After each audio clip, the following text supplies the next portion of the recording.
Man, that Spider-Man dude sure is a nice guy, isn't he? I mean, he's just swinging around, helping people out, not doing anything that would make anyone, say, label him a great big jerk. Well, all of that is true, provided you completely ignore all the times when none of what I just said was true. I'm Josh from WhatCulture.com, and these are 10 times Spider-Man was a real jerk.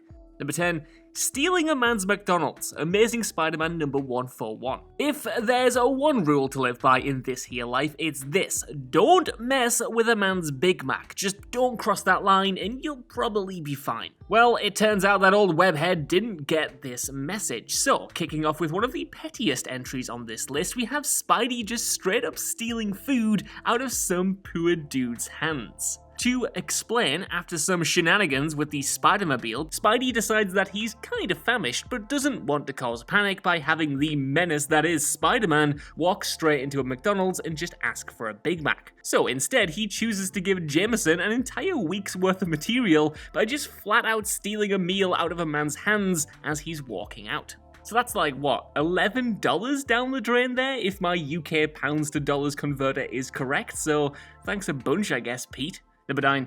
Made fun of The Thing, CARNAGE USA. Ben Grimm, aka The Thing, is one of the most lovable characters in all of Marvel. Well, that's true for everyone apart from Zeb Wells, apparently, who decided to cram in a bunch of other heroes roasting the ever-loving blue-eyed Thing for no reason when he wrote the maxi-series CARNAGE USA. The story, which centers around Spidey and pals trying to save a small town in the American heartland from Carnage, who's used his gross red goop to seize the minds of everyone in the town, starts off with Spider-Man and Hawkeye just viciously mocking The Thing for basically no reason. It isn't even good-hearted fun. It's not like just a bit of banter between the lads, as Hawkeye outright states that he can't stand The Thing. The mockery is genuinely malicious on Hawkeye's part, and Spider-Man at no point ever refutes it, and in fact he seems begrudgingly in agreement with it. The Thing is one of the best things Marvel has ever created, and any disrespect aimed at him shall not be tolerated in the slightest. Welcome to the wrong side of history, Spidey. Number 8. He sold his marriage one more day.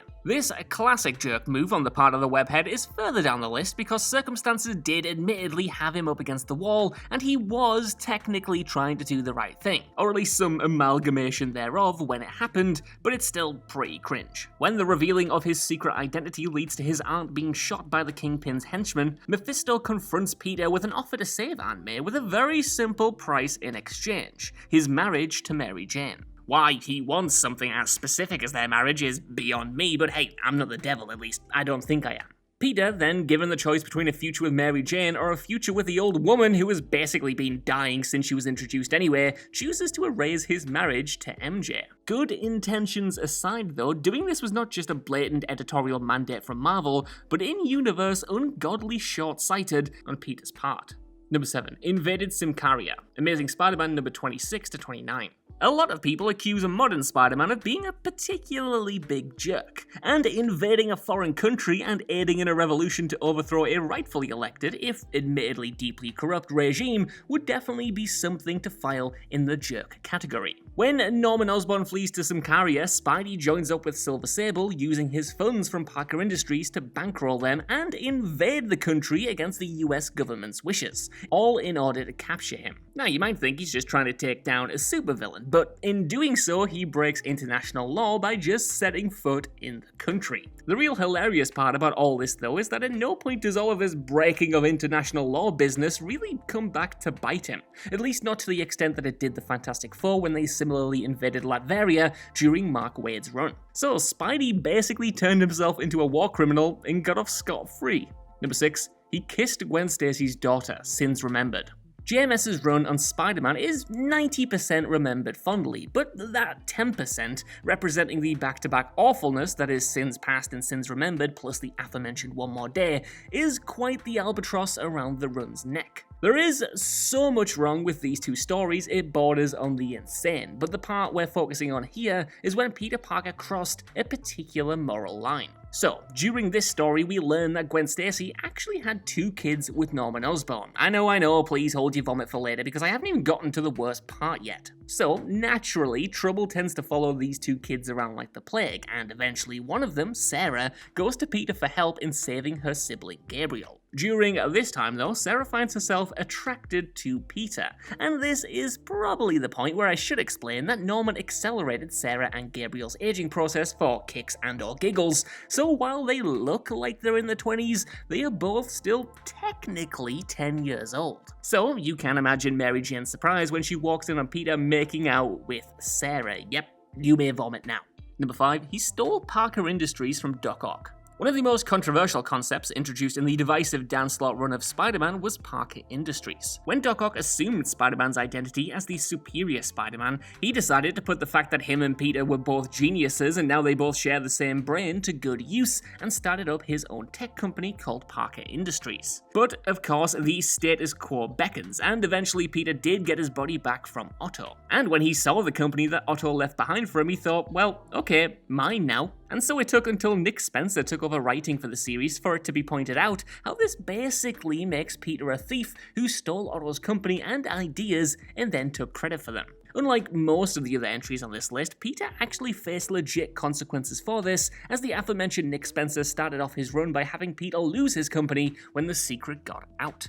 Number 4, he ate MJ and Aunt May. Yeah, let me repeat that, he ate MJ and Aunt May, Marvel Zombies. The scene idea that gave birth to Marvel Zombies in the first place, it makes sense that Robert Kirkman would find some way to work it into the actual story. In one of the ultimate not cool moves in Spider-Man history, when he gets a zombie virus that maintains his intellect but gives him an insatiable hunger for human flesh, the very first place he goes is, of course, his home, where his very delicious aunt and wife are waiting for him. It doesn't take long for Peter to start chowing down on his family, which is, frankly, in my opinion anyway, just not cool, man. Like, seriously, Spidey, you're better than this. Hey dude, stop gnawing on your elderly aunt's spinal column and listen to me, please. This is not a good look. Eventually, of course, Peter would start to feel really bad about all of this eating his family business when the hunker eventually went away in a few centuries' time, which I guess makes it all okay. Number 3, dismissing protesters. Amazing Spider-Man number 68. Spider-Man is supposed to be the hero of the people, right? He's the guy who backs up the little guy, who stands up for people and even tries to find the good in the evilest of his supervillain nemesis. Well, in one issue of The Amazing Spider-Man, readers finally found where Peter Parker's line was. And apparently it wasn't killers or octopus men, but regular old protesters. Now, it's no secret that Steve Ditko was a big believer in Randian ideas, and echoed her thoughts on student protests in this issue of The Amazing Spider-Man, where Peter callously dismisses a bunch of people and their cause after walking through such a protest, which the story backs him up by treating them like nothing more than a bunch of whiny, spoiled kids. He doesn't bother finding out what the protest is about, he just looks down on them. Funnily enough, this actually caused quite a bit of controversy at the time, and Stan Lee had to address it in the pages of a future issue. Likewise, later books, particularly Al Ewing's run on the Avengers, would retcon this as Spidey going through something of an awkward phase, but still, in this single story, it's not cool, Spidey. Number 2, the Ben Reilly Freakout, Spectacular Spider-Man number 226.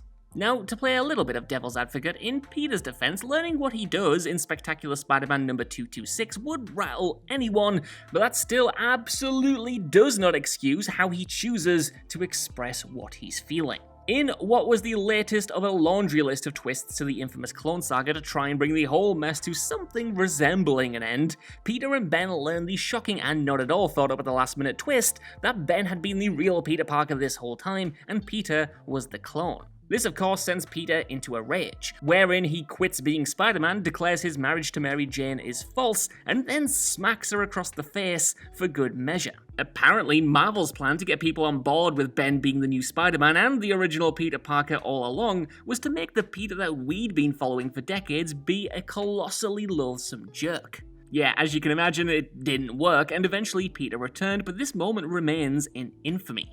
Number 1, letting the robber go. Amazing Fantasy number 15. Absolutely nothing listed so far would have ever happened to Spider-Man if he hadn't been a jerk this one single time, and it has haunted him forever since. In fact, it's frankly hilarious how all of Petey's woes can be traced back to this one act of selfishness. And yep, by now, we all know what happens. Peter Parker first gets his powers and of course decides to use them to make himself some fast money. But when a chance at actual heroism is literally served up on a plate by a robber running past him, Spidey does nothing because hey, it's not his problem, right?